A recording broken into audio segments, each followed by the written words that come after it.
The checkout line at Whole Foods moved like a lazy river, until it didn't. Marcus Hale set his groceries on the belt the same way he did everything, quietly, without announcement. No bodyguard. No assistant. Just a black t-shirt, worn jeans, and the kind of stillness that belonged to someone who had nothing left to prove. He had built 3 companies, survived 2 bankruptcies, and given away more money than most people would ever see. Today he just needed coffee and eggs. The cashier swiped his card. The machine beeped. Declined. He tried again. Same answer. The line behind him grew. Somebody sighed. A teenager pulled out her phone. The cashier, a young woman named Rosa, kept her eyes down, the way people do when they're trying to spare someone their embarrassment. Marcus almost smiled. He had been embarrassed by far worse.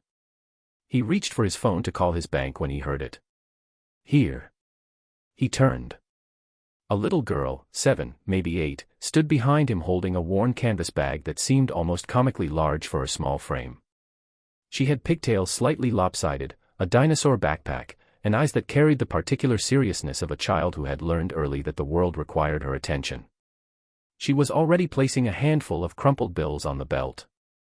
1s and 5s. The kind of money that lives at the bottom of a piggy bank for months before it sees daylight.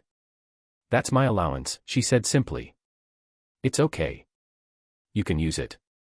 The store went quiet in the specific way places do when something real happens inside them. Marcus looked at the money. Then at the girl. Then at the woman behind her, her mother, who was pressing her fingers to her mouth, clearly as surprised as everyone else in the entire building. The teenager lowered her phone. The men who had sighed looked at his shoes. Rosa stopped pretending to organize receipts and simply stared. Sweetheart, Marcus said slowly, do you know how much this costs? She nodded seriously. $31.40. I counted. She had been watching the register the entire time. Quietly. Carefully. The way children watch things when they are trying to understand a world that hasn't fully explained itself to them yet. Marcus felt something move in his chest, not pity, not sentiment, but something older and more precise. Recognition. He crouched down so they were eye level. Up close she had a small gap between her front teeth and a fading friendship bracelet on her wrist, the kind made from cheap thread and enormous intention. The bracelet had 3 colors, yellow, green, and a faded orange that had probably once been red. Someone had made it for her and she had worn it until the color left. He noticed these things the way he had always noticed things, quietly, completely, without letting on. He had a daughter once who had worn one just like it. The memory moved through him like weather, fast, total, and then gone, leaving everything slightly changed in its wake. Why would you do that for a stranger? He asked. She thought about it with the genuine deliberation children give to questions they consider important. She didn't rush. She didn't perform. She looked at the ceiling briefly, the way people do when they are searching somewhere inside themselves for the truest possible answer, and then she looked back at him with complete steadiness. Because you looked like you needed help, she said. And I had enough. 6 words. They landed somewhere deep in Marcus's chest and stayed there, the way certain things do, not loudly, not dramatically, but permanently. Like a stone dropped into still water that doesn't make much noise but changes the shape of everything underneath. He stood slowly. He looked at Rosa, whose eyes were bright. He looked at the mother, who was now blinking hard against something she hadn't expected to feel in a grocery store on a Thursday afternoon. He looked at the line of people behind them, the sire, the phone scroller, the tired men in construction boots who had stopped looking at his shoes and was now watching the little girl with an expression Marcus recognized as the particular wonder of someone being reminded of something they had forgotten about the world. The girl had done in 10 seconds what most people spend a lifetime trying to do. She had made everyone in the room feel the precise shape of their own smallness, not cruelly, not intentionally, but simply by being exactly who she was without apology or calculation. There was no performance in her.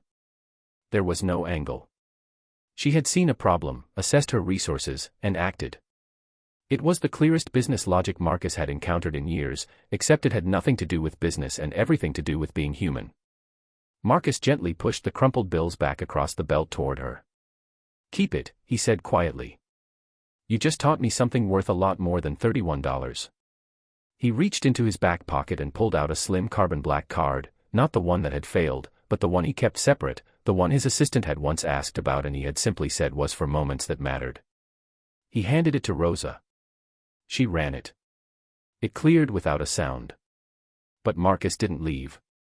He stood at the end of the belt and began placing his groceries into his bag slowly, deliberately, in no particular hurry, because something had shifted in him and he was paying attention to it the way he had learned to pay attention to shifts, quietly, without forcing them, letting them show him what they were.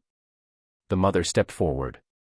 She was perhaps 35, with the particular kind of tiredness that lives not in the face but behind the eyes, the tiredness of someone who wakes up every morning and chooses to keep going anyway. She had the girl's same steady gaze. That was not a coincidence. "I'm sorry," she said softly. "She does things like this. I don't always know where it comes from." Marcus looked at her for a moment and then looked back at the little girl, who had collected her crumpled bills from the belt and was tucking them back into a small zippered pouch with a unicorn on the front, completely unbothered, already moving on, the way people move on when they have done something that required no reward because the doing itself was the whole point. "Don't apologize," Marcus said. He said it so simply and so certainly that the mother stopped. "Where does she get it from?" he asked. The mother blinked. Then, slowly, something in her expression softened, surprised, a little undone, the way people look when a stranger asks them a question that is actually about something real. "Her grandmother," she said after a moment. "She raised her for the first 2 years while I was finishing school. She passed last spring." Marcus nodded. He didn't say he was sorry. He had learned long ago that sorry, in moments like this, was just noise. Instead he said the thing he actually meant. "She did a remarkable job." The mother pressed her lips together. Her eyes went bright. The little girl looked up from her unicorn pouch, having caught the tail end of the conversation with the radar children have for when adults are talking about something that matters. "Grandma said the best things you have are the things you give away," she announced, with the total confidence of someone delivering established fact. The tired men in construction boots made a sound that was not quite a laugh and not quite a cry and was, Marcus thought, probably the most honest sound anyone had made in the building all day. Marcus looked at the girl one final time. At the lopsided pigtails. At the dinosaur backpack. At the faded friendship bracelet with its 3 worn colors. At the unicorn pouch now zipped closed and tucked back into the canvas bag that was almost too big for her, and the way she held the straps with both hands like she was ready for whatever came next.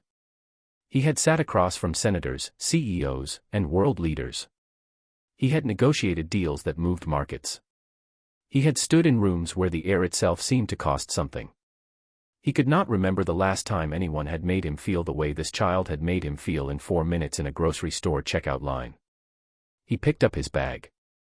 He nodded once to the mother, a slow, certain nod that carried something more than courtesy. Then he walked toward the exit, and before the automatic doors slid open he paused, just for a second, without turning around. Because he had already made a decision. He just needed one more thing first. He needed her name. He turned back. "What's your name?" he asked the girl. She looked up from her bag straps, entirely unimpressed by the drama of the moment. "Lily," she said. Marcus nodded slowly, like a man filing something important away in a place where he keeps the things that change him. "Thank you, Lily," he said. She considered him seriously. "You're welcome," she said. "I hope your card works next time." Behind her, her mother laughed, a real laugh, sudden and bright, the kind that surprises the person it comes from. Marcus smiled. The first full smile he had worn in longer than he could remember. He walked out into the afternoon. He made 3 phone calls before he reached his car. By morning, everything would change. Her name was Lily. The mother's name was Claire. Marcus learned this in the Whole Foods parking lot, standing beside a shopping cart return that nobody was using, in the particular golden light of a late afternoon that seemed to have decided it wanted to be part of the story. He had turned back, asked the question, gotten the name, and then, because he was a man who had built everything he owned by understanding that the right moment lasts exactly as long as you let it, he had simply asked one careful question. "Would you be willing to give me 10 minutes tomorrow morning? Coffee shop of your choosing. I have something I'd like to discuss." Claire had looked at him the way people look when something feels too good to be true but hope has quietly overruled suspicion. She had Lily's hand in hers. Lily was studying a pigeon with the focused intensity of a scientist. "Okay," Claire said. "Yes." She said it the way people say yes when they have decided that the world still occasionally deserves their trust. Marcus nodded once, gave her a plain white card with nothing on it but a phone number, and walked to his car. He didn't look back a second time. He had learned long ago that the most powerful exits are the ones that don't ask for a reaction. He sat in the back seat for a long moment before he said a word. His driver, a quiet man named George who had worked for him for 11 years and understood that silence was sometimes the most professional thing you could offer, did not start the engine. Marcus looked out the window at the ordinary afternoon, people loading groceries, a dog pulling a leash, a child pointing at something in the sky, and he thought about a little girl with lopsided pigtails who had looked at a stranger's problem and simply decided she already had enough to share. He had started his first company with less than that. He thought about Lily's grandmother. About the things you have being the things you give away. About a woman he had never met who had poured something extraordinary into a child and then left it there like a gift for the world to find at a checkout counter on a Thursday afternoon. He thought about legacy, what it actually was, stripped of the plaques and the press releases and the buildings with your name on them. Legacy was a little girl with a unicorn coin purse and $3 and no hesitation. He made 3 phone calls before the car reached his building. The first was to his chief of staff. The second was to the director of his foundation. The third was to his personal attorney. Each call was brief. Each call set something in motion that could not be undone. By the time he reached his apartment, the machinery was already turning. He did not sleep well. Not from worry, he had not worried about a decision in years, but from something closer to anticipation. The feeling of a door opening onto a room you hadn't known was there. Claire arrived at the coffee shop 7 minutes early. She had chosen a place called Harbor Grounds, 3 blocks from her apartment, the kind of neighborhood coffee shop that had mismatched chairs and a chalkboard menu and a regular at the corner table who had been there so long he seemed structural. She knew it because she came here on the rare Saturdays she had an hour to herself and sat by the window and did nothing in particular, which was the most luxury she could afford. She had worn her good blazer. The one she saved for job interviews and school meetings that felt serious. Her hair was neat. Her hands, wrapped around a coffee she had ordered early to have something to hold, were steady. Lily was beside her, because school started late on Thursdays and because there had been no one to leave her with and because, Claire suspected somewhere she hadn't fully examined, Lily belonged in whatever this was. Lily had worn her dinosaur backpack. Some things were non-negotiable. Marcus walked in at exactly the agreed time. No assistant. No driver waiting at the door. Just the same black t-shirt and worn jeans and the stillness that Claire had noticed in the grocery store, the stillness of someone who had nothing to perform for anyone. He ordered a black coffee at the counter without looking at his phone while he waited for it, which Claire noticed because she had gotten into the habit of noticing the small ways people revealed themselves. He carried it to the table himself. He sat down. He set a plain manila folder on the table between them and left it closed. "Thank you for coming," he said. "Thank you for asking," she said. Lily was eating a muffin she had selected with considerable deliberation from the pastry case, working through it with the systematic focus of someone who intended to waste nothing. Marcus looked at her briefly. Something in his expression shifted, not much, but enough. He opened the folder and turned it to face Claire without preamble, without a speech, without the build-up that people use when they want credit for the thing they are about to do. He simply showed her what was inside and let it speak. Claire looked down.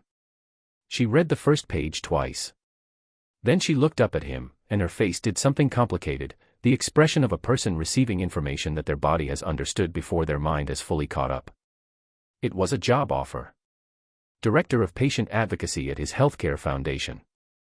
A position that had been posted for 4 months on a website she had never thought to look at because the salary listed was the kind of number that felt like it belonged to someone else's life.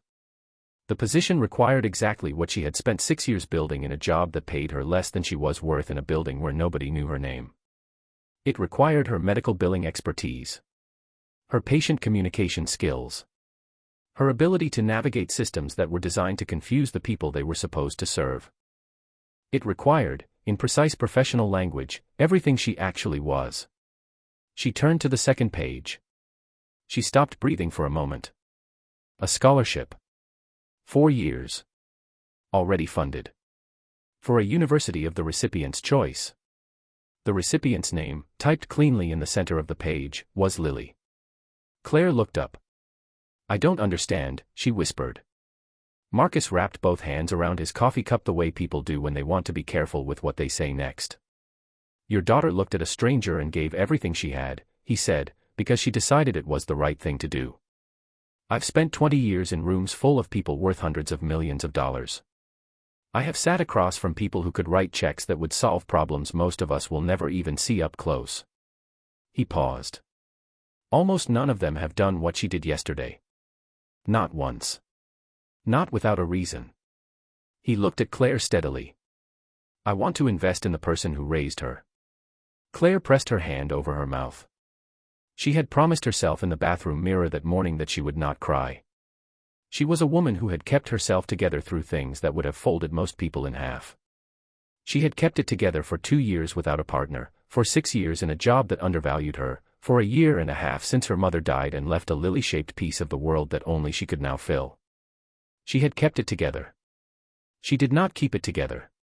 She cried quietly, with her hand pressed to her mouth and her blazer perfectly straight, in the way of someone who has learned to cry without asking the room to stop for it. Lily looked up from her muffin. She studied her mother for one calm second.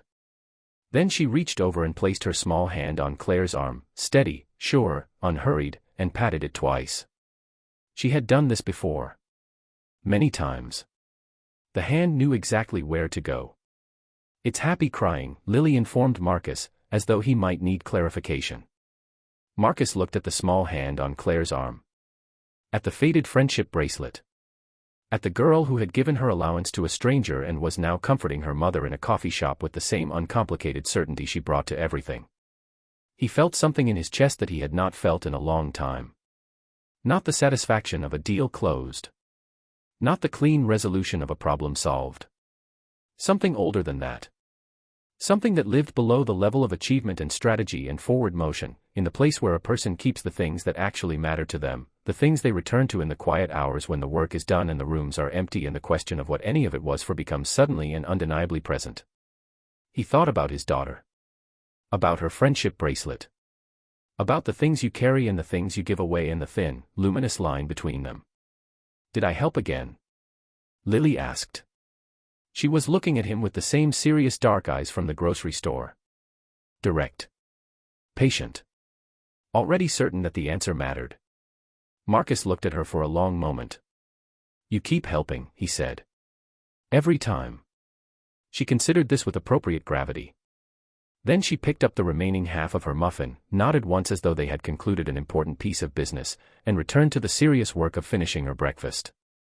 Claire laughed through her tears, sudden, real, the kind of laugh that surprises the person it comes from and reminds them briefly and completely that they are still here, still whole, still capable of mornings that rewrite everything.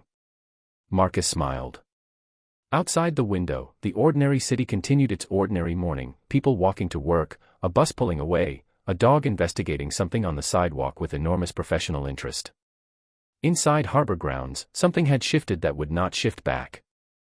3 lives had walked into a coffee shop and something irreversible and good had happened, and all of it, every last thread of it, had started with a little girl and $3 and the unshakable belief that she already had enough to make a difference. She had been right. She had always been right. And somewhere, Marcus thought, a grandmother was smiling.